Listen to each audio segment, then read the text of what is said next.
원장님, 환자들의 콧물 실패 원인이 무엇이라고 생각하시는가요?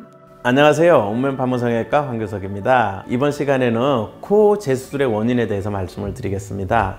사실 저희 병원은 코 성형 전문이고 그중에서도 재수술 전문 병원이거든요. 그래서 사실은 재수술을 하러 오는 환자분들이 굉장히 많으세요. 근데 사실은 좀 많이 죄송하고 안타깝고 그래요. 재수술이라는 건 사실 하고 싶은 사람은 단 한 사람도 없을 거예요. 그러니까 성형수술이든 어떤 수술이든 수술을 한 번만 하는 게 제일 좋죠. 그러면 누구도 피하고 싶은 이 재수술은 왜 하게 될까요? 제가 아까 죄송하다고 말씀드린 이유가 솔직하게 말씀드려서 수술에 문제가 있으니까 재수술을 하게 되는 거예요. 뭐 수술 이후에 환자분들이 관리를 잘 못해서 문제가 생기는 경우도 있지만 대부분의 원인은 수술에 문제가 있으니까 재수술을 하겠죠. 그럼 왜 수술에 문제가 생길까요? 솔직하게 말씀드리면 수술은 어떤 선생님도 수술을 잘못하고 싶은 생각을 가진 선생님은 단 한 분도 없을 거예요. 정말 최선을 다해서 수술을 하시거든요. 잘하고 싶어서. 근데 죄송합니다만 이게 수술이라는 거는 일종의 기술이기 때문에 숙련도가 필요한 거죠. 어쩔 수 없어요. 저야 22년, 23년째 하고 있지만 저는 이제 많이 했으니까 어느 정도 숙련이 됐지만 저 역시도 22년 전에는 처음 하게 되고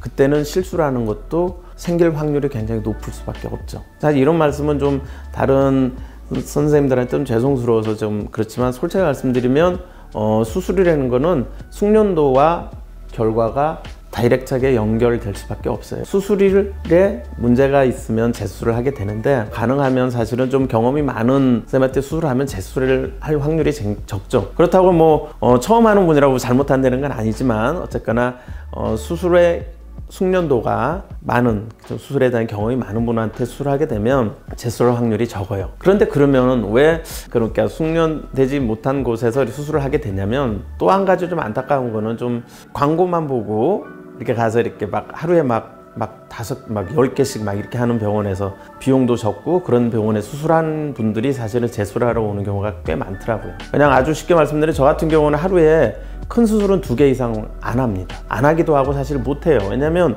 제가 온 집중 다 해서 내가 열과 성의를 다해서 수술하려고 하면 하루에 2개 이상 하기가 힘들어요. 간단한 수술이야 뭐 서너 개 할 수도 있지만 2개 이상 수술하고 나면 기진맥진하고 사실은 온 내 정신을 다 집중해서 수술해야 되거든요. 근데 하루에 막 5~6개씩 수술하는 병원에서 수술을 하게 되면 사실은 그런 문제가 생기기가 쉽겠죠. 말씀드렸듯이 좀 숙련도 그리고 수술이라는 거는 좀 신중하게 생각을 하셔서 무조건 비용이나 광고만 보고 가지 마시고 내 몸을 맡겨서 수술을 하는 거기 때문에 조금만 더 수술 그 자체를 좀 더 신중하게 생각을 해서 수술하시는 선생님을 선택을 해서 수술하시면 재수술을 할 확률이 굉장히 적어진다 생각하시면 될 것 같습니다. 경험 많은 선생님한테 해라 일반적인 답을 말씀을 드렸는데 사실 그게 제일 중요한 거거든요. 그래서 수술을 생각할 때 좀 진지하게 생각하고 너무 많은 수술을 하는 그런 쉽게 해서 그런 병원에 가서 수술하게 되면 재수술 확률이 좀